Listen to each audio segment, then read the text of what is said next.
So, New Zealand, Australia's little cousin, and home of many hobbitses and also Peter Jackson. But lo and behold, I discovered that there was a very interesting movie from the 1980s called The Quiet Earth, based on a novel at the same time. Winner of 8 New Zealand Academy Awards, including Best Film, Screenplay, Cinematography, Director Geoff Murphy, Geoff, and Best Actor Bruno Lawrence. Exactly 6:12 a.m., government research scientist Zach Hudson, a powerhouse performance by Bruno Lawrence of Smash Palace and UTU, awakens to discover that he may be the last man on Earth. Homes, highways, and entire cities are destroyed. Empty planes have fallen from the sky. Every living thing has disappeared. But for Hobson, the ultimate shock is still to come months later when he finds that he is not alone. With the addition of a beautiful young woman, Allison Rutledge, and a Maori trucker, Pete Smith, the apocalypse suddenly becomes very personal. What has happened to everyone on this planet?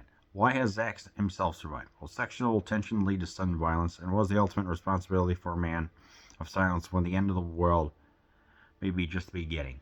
And I'll tell you, I like this movie. It's you have plenty of last people on the planet, last person, last group, anything else like that, and it's usually done pretty well because it's up to one person to be able to carry it. And I will tell you, this man discovers that he's the last person. We get the right escalation of everything. So he wakens up, goes around town, knows everything is gone. And as I would be too, I'm like, what is going on here? And I'm thinking to myself, alright, so what is he going to do? Well, he pretends he goes around, finds a co-worker of his. He thinks that the co-worker is alive. Nope, because there was this Operation Flashlight or something where they're going to, I forgot what the exact details were, but it's interesting to see how another English-speaking country would react to America's powerhouse dominance of technology and stuff. So I like that because they said, yeah, I don't trust the Americans, or we did, and they didn't exactly be 100% cool. And yes, that does make sense, by the way. So it's a one-man show, and with this one-man show, we get to see him in several ways. It also helps that the actor himself was in like a satire group and other things like that. So we get to see him be an ordinary guy. We get to see his mind deteriorate, and when he tries to portray himself as a god. But and like what leads to that is him saying, "Hey, broadcasting message every single day of saying, yeah, I am here at this address and this address." It starts off like an office, and eventually ascends up towards, I guess, a presidential suite. And it's there that he even he either plays chess or pool with himself, and it's interesting to see him just go on with so many different facets and other personas, and it was so damn entertaining to watch. And I'm like, oh, I could easily watch this all day, but eventually he does start to lose his mind. Oh, just when you're the last man on the planet and broadcasting, I'm like, what do you do to maintain your sanity? So what happens is, my personal favorite scene with him is when he thinks that he becomes a god. He's got other important figures, including that schmuck Hitler. He's got Richard Nixon. There is, who's that? Winston Churchill, amongst others, of course.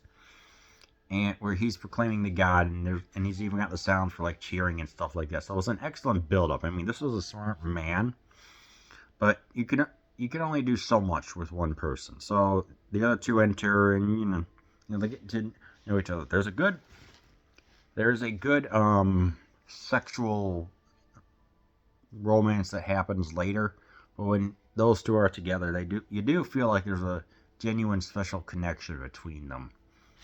It feels wholesome. It's adult. You won't be bored by it.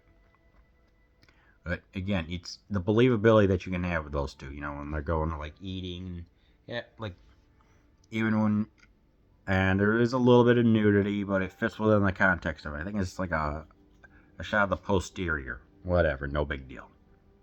And of course, we also get the subtle hint of, we also get racism handled, but in a subtle way when a Maori trucker comes in, and I'm like, okay, you're saying, yeah, it's like saying like, yeah, how you're God and stuff like that. It's like, who gets to determine who gets to be God? Because I was like, you are a white man, and I just happen to be of a different race. And he's got a mustache. I don't know, maybe you can see the mustache right there. So we get some interesting banner. The chemistry between all three, you can believe when they discuss about like friendship, sex, and everything else. But ultimately, what happens towards the end is the sun is going to burn out. We get some interesting hallucinatory moments that as I was watching, I was thinking, we're getting some good stuff right here. I'm highly enjoying the way how they're making it happen. Their sense of time and depth perception is getting messed up, so ultimately drive a lot of explosives towards, I think, where it was ground zero for where the project happened. And ultimately Zach sacrifices himself, takes the explosives into the grid or whatever, and explodes, and get an ending that has confused a lot of people. Enters into a whole new world that looks like a Roger Dean album cover. I mean, it's a freaking beautiful world.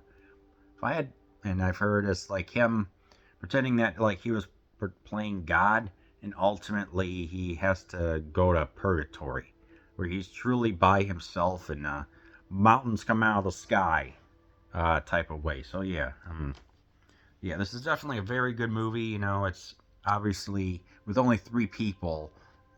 Your mileage may vary on it, but you may get some freaking great enjoyment from here. I mean, it's 1985, the first ever New Zealand sci-fi film. Boy, that's a phrase right there.